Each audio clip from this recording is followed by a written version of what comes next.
નમસ્કાર. શું તમને ખબર છે તમારા જીવનના મોટા ભાગના નિર્ણયો તમે નથી લેતા, તમારું સબકોન્શિયસ માઇન્ડ લે છે.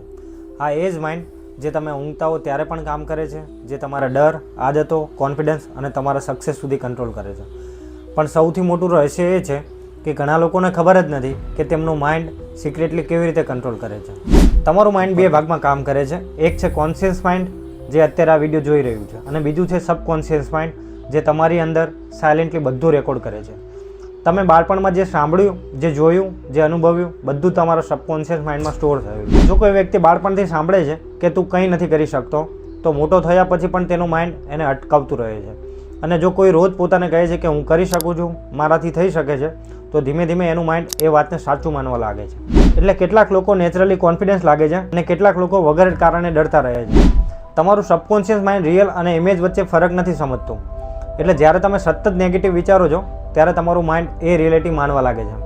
અને જ્યારે તમે તમારા ગોલને રોજ ઇમેજિન કરો છો ત્યારે તમારું માઇન્ડ તમને એ ડાયરેક્શનમાં પુશ કરવાનું શરૂ કરે છે. સક્સેસફુલ લોકો વિઝ્યુલાઇઝેશન કરે છે અને પોઝિટિવ અફર્મેશન બોલે છે, કારણ કે તેઓ જાણે છે કે માઇન્ડ એ જ ફીડ કરશે જે લાઈફમાં ગ્રો થશે.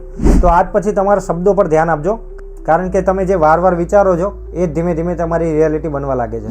તમારું સબકોન્શિયસ માઇન્ડ તમારું સૌથી મોટું ફ્રેન્ડ પણ બની શકે છે અને સૌથી મોટો એનિમી પણ બની શકે છે. ડિસિઝન તમારા હાથમાં છે. જો મિત્રો આ વિડીયો ગમ્યો હોય તો લાઇક કરો, શેર કરો અને સબસ્ક્રાઈબ કરવાનું ભૂલતા નહીં. આભાર.